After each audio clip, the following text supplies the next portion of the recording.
the Democratic Party is increasingly becoming a party of elite and progressives. And it's a question of how long, not if, but how long until we get an AOC nominee.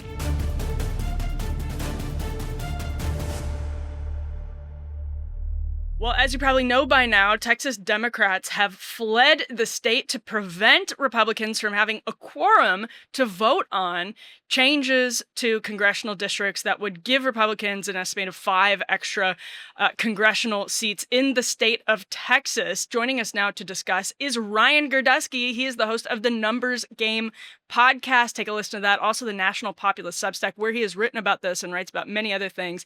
And of course, he's got the 1776 Project PAC, where he is involved in all kinds of interesting races. So, Ryan, thanks for being here. Thanks for having me. That's a nice intro.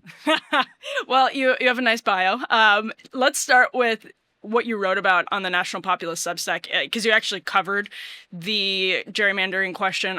Putting my cards on the table, I hate conversations about gerrymandering, and I'm so annoyed that this is in the national news cycle, because from my perspective, and maybe you'll tell me I'm wrong about this, and I'm eager to hear if so, nobody has the moral high ground on the question of gerrymandering. And any time that Democrats are fleeing and trying to prevent gerrymandering, the media depicts them as having the moral high ground, never depicts them as the evil political geniuses when they are gerrymandering, but Republicans are doing it too. So am I wrong about that? Like, what's the national state of play here as congressional districting is concerned?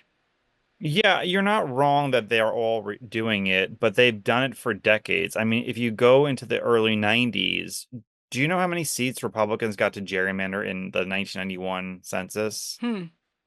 5. Wow. All others were Democrat controlled, over 400 of them. I mean, Democrats have done this for decades, and they were well versed in doing this. But then Republicans did it too. So it is a fact of both sides. And what Democrats have done in the 2000s, and some Republicans did it as well, Republican governors pushed this, is an idea of independent commissions that would be based on regular citizens. But if you look at some independent commission states, they're as bad, if not worse, than some gerrymandered states that are purely partisan. So there are very few states that really get like an A plus as far as, doing this well and neatly and as fair as possible. But why it's important is that we're coming to a place where politicians are picking their voters more often than voters are picking their politicians. That's a really good way to put that. Okay, so if we zero in on Texas, is that the case in Texas? Yeah. I mean, that's very clearly the case. Listen, Republicans could probably win 2 seats in the next election, regardless of if they redistrict or not, right? Vicente Gonzalez and Henry Cuellar in South Texas are both in super Trump districts that are getting redder and redder. And they're probably going to be the last Democrat dinosaurs to represent them. Henry Cuellar is very conservative, so maybe he can hold on, but he's under multiple investigations. Vicente Gonzalez, I think, is surprised by how red his district has become. But so of those 2, they can just win them without even redistricting, but they're going to make them even safer to make them redistrict. The other 3, yeah, they're picking their politicians to make sure Republicans can win. Yeah, so tell us, we just kind of went over the top level national play is. What does this look like in other states? Because you have, for example, some of them ran to Illinois. You have Gavin Newsom getting involved, Kathy Hochul in your state of New York getting involved. So do these Democrats have the moral high ground as they're welcoming the Texas Dems into their states? So Democrats have an interesting problem because they only control a handful of states. I think they control a total of like 49 congressional seats without any Republican say. Massachusetts, Oregon, Nevada, formerly, now they have a Republican governor, but Nevada they did, New Mexico, Illinois, and Rhode Island. It's not that many states. And the reason that they can't use those states to kind of push back is that they've already done that, right? Illinois has only 3 Republicans, Oregon has 1, Nevada has 1, and all the rest have 0. So they can't really use the power they currently have as far as these states that can allow gerrymandering to push back. Of the states, the New Jersey, the New York, and California, most have laws explicitly saying you cannot do mid-cycle redistricting, and they all have independent commissions. So it kind of, part of what we're seeing is people trying to run for both re-election, tough re-elections in the case of Kathy Hochul, and in the case of like Gavin Newsom and Phil Murphy, people trying to run for president, saying they're really taking on Republicans and Donald Trump. Um, Almost none of those states will probably be able to redistrict by 2026, no matter what happens in Texas. And just on the politics of that, because I agree they are leaning into, looking like they're standing up to Republicans and an attack on voting rights, which they love to latch onto anytime it's even like a tiny bit possible. But I kind of think people don't know the nuances of the redistricting question, and it does just look like like people hate gerrymandering. That's the basics that they've heard about it. They've seen the crazy maps. Nobody really is happy about it, and so I think it's easy for everyone to assume, yes, this is nefarious, and I'm with the people who are fighting the gerrymanderers, especially partisan Democrats. So just as a sort of political stunt or political talking point, I feel like it's not dumb for them to lean into it.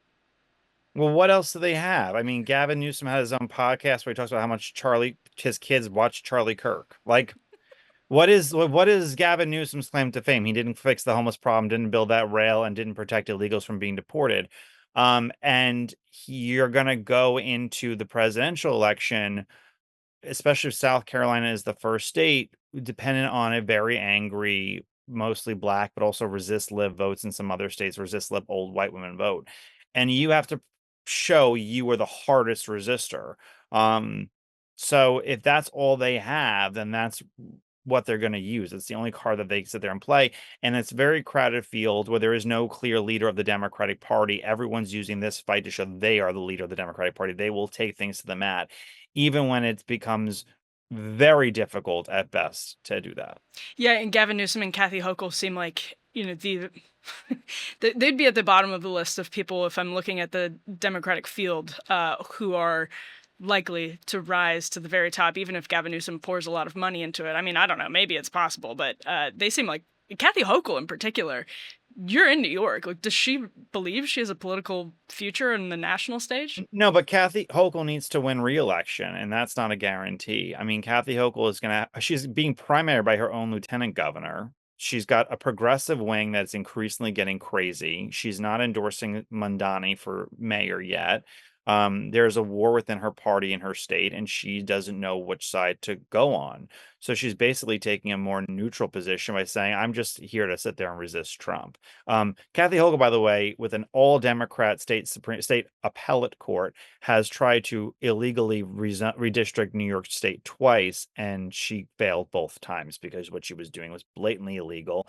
I want to ask you a question, speaking of people online, about James Tallarico, who's a state senator, state Democratic senator in Texas, and is all over the media during this quorum conflict. And Tallarico, Joe Rogan, I think, said somewhat flippantly, but also somewhat seriously, to the extent that's a possible combination, like, you should run for president, because Rogan had him on after Tallarico went viral for being a Christian who opposed this woman who was at a meeting saying that they should put the Ten Commandments up and all of that. I just don't see him, Ryan, as someone that's like appealing to the masses either.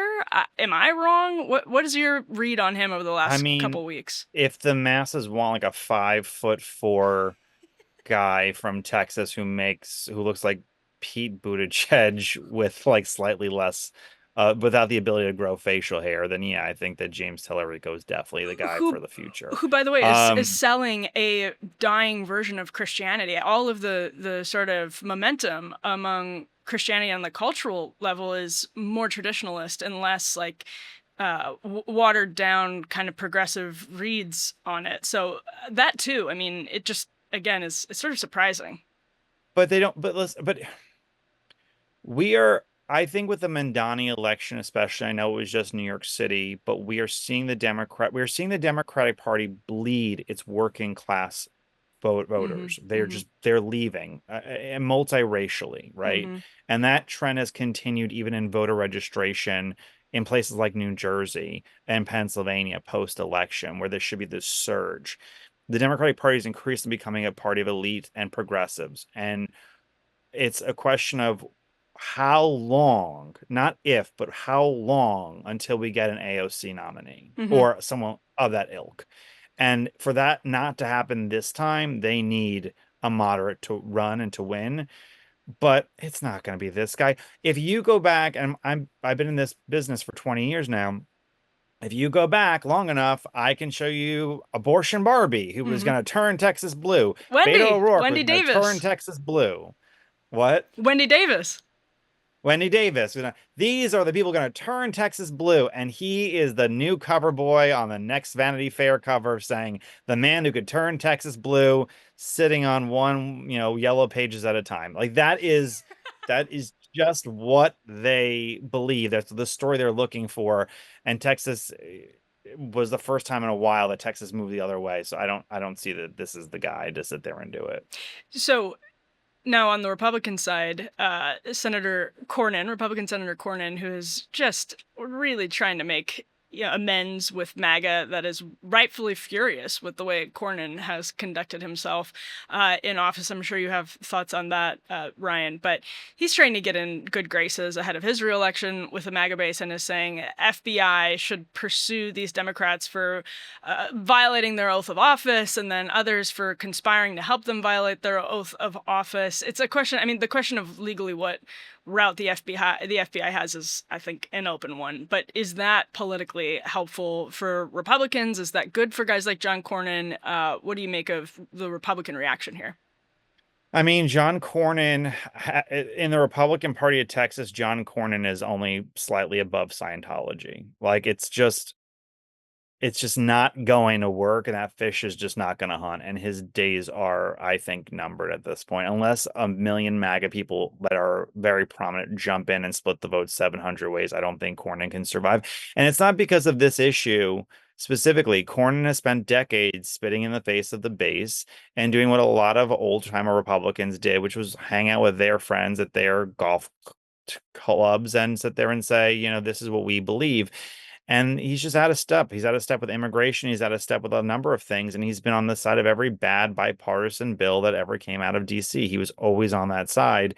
And you live long enough, you're going to end up being the villain. And right now, I think his political career has lived too long.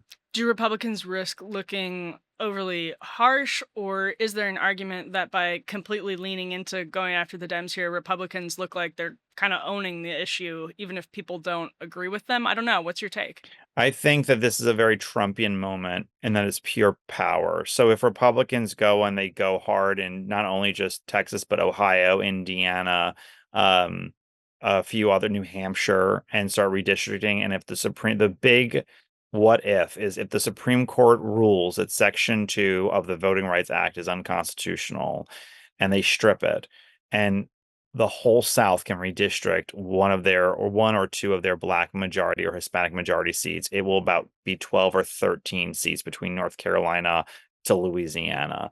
And at that point, Republicans actually have a chance of holding the House no matter really what happens. If they have 20 something new Republican majority, basically non-movable seats. Yeah, I mean, they're going to play to win right now, and that's all they're going to play to do. And is it good for us as a democracy?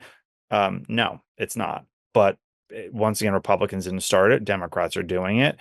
We would be a much better place if there were, 10 more Democrats in the Deep South and 20 more Republicans between California and New England.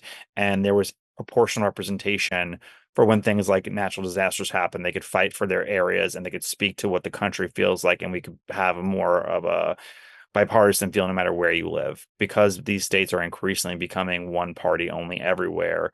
That's just not happening, and that's really unfortunate for where we're going in the future. Thanks for watching. For the rest of this interview, head on over to undercurrents.tv for the full premium version of this interview.